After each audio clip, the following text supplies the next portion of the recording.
Hi everyone, it's Mali. Welcome back to my channel.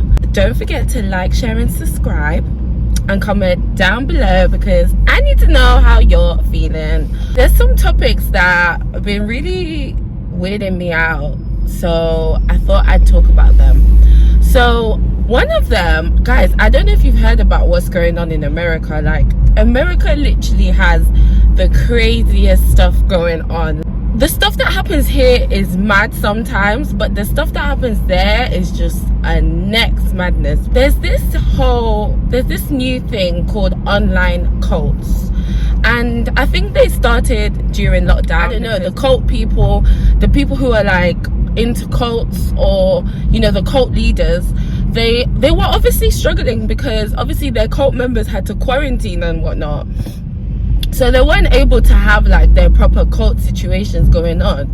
So what ends up happening was this lady, she's a lesbian. I think her name is Angela. And yeah, she's a lesbian, and she's like one of those lesbians that are like kind of like masculine kind of thing.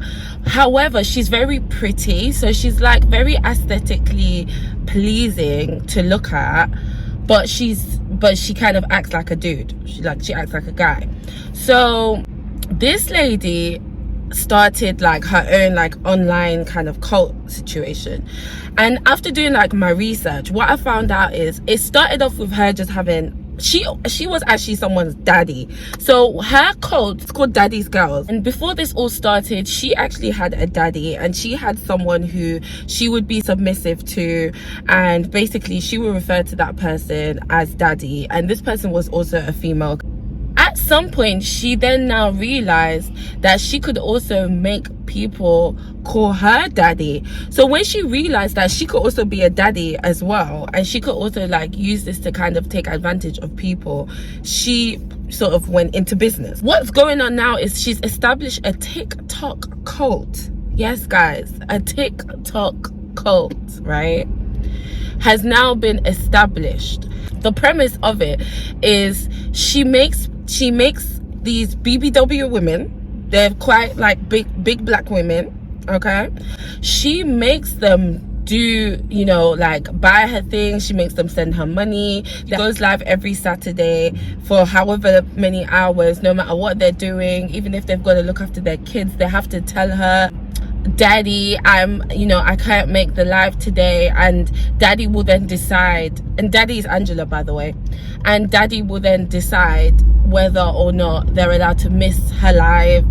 She gets them to send her money and just like weird cult stuff. But the weirdest thing for me, the thing that tipped me over the edge, and I was like, okay, this is strange and someone needs to call the police, is when someone talking about she makes them cut themselves if they do something wrong. So for example, if they don't attend the live, or she calls them and they don't answer, or she tells them to come over and they don't answer, she instructs them to self-harm, to inflict pain intentionally on themselves. Why do we send our money? Oh, that's just something that we do. It's no obligation or nothing like that, but we just enjoy doing that. And they better be up by the time she gets off from work at 9 a.m. Because if they are not, they will face punishment. One of the girls had to cut 10 times on her leg, like the thigh area. And then the other girl had to cut 150 times on the thigh area. 150? Yes, I definitely did say God, because that's what Daddy is to me. She is my God. She is my Omega. She is my Alpha. She's my everything. And I'm pretty sure you're going to find a problem with it. And that's fine. Everybody can believe and can feel however way they want to feel.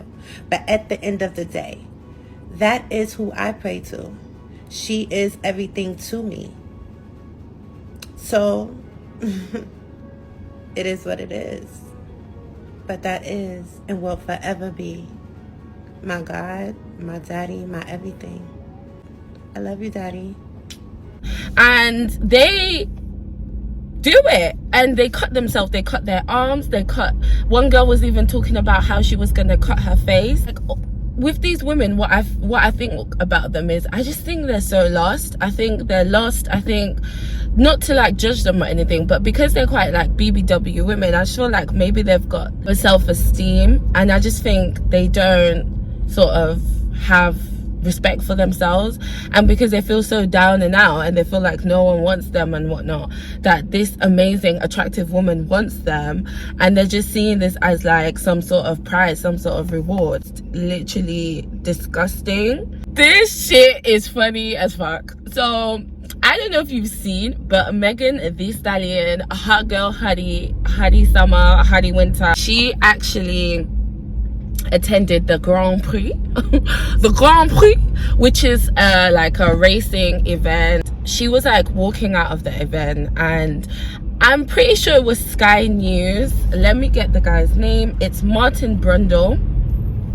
So one of the reporters, his name is Martin Brundle, and he was like trying to get a little interview with her, like while she was walking. It wasn't really like it was right beside where the races were, and you could tell that she just walked out of like some sort of VIP section, and he just popped out of nowhere talking about, Megan, can I talk to you? Megan, can I speak with you? So she ended up, like, her security was like saying no, like she's not available to talk to you right now, she's not going to be speaking with you right now. Megan decided that she wanted to do the little interview, and she was like, you know what, it's fine. So she was just like telling her security, like, stop being silly, I'ma do it. She probably saw the Sky News thing and thought, you know what, Sky News is a really credible. Please tell me why this Martin Brundle comes out and says, Megan, can you do a rap please? Why on this God's earth would you be in the middle of a racing event live on national news, talking about asking a rapper to start rapping? Like, for example, if Usain Bolt was at the Oscars, are you gonna ask him at a movie event to start now running? It doesn't make no sense whatsoever. Like, it wasn't nothing to do with music, it wasn't nothing to do with like the creative arts or anything. So literally, I don't understand why the guy comes out and starts asking her to rap. Like, I fully just don't get it. Like, it just makes me feel like the culture should, like, read the room. I'm upset, to be honest with you, because I'm unvaccinated. So I'm not, okay, let me start again. The NHS is about to mandate these vaccines. I mean, I get why they obviously want people to be vaccinated. Like, my issue with it is I do think that if we start mandating things like vaccines, where does it then stop? Because what you deem correct is not what the next person deems correct, for whatever reason, for health reasons, for cultural reasons, for personal reasons. It's kind of taking that choice, that human right that we have to make our own decisions about our body, go away. I think a lot of people who are hesitant, see, there's a difference between anti-vax and hesitancy.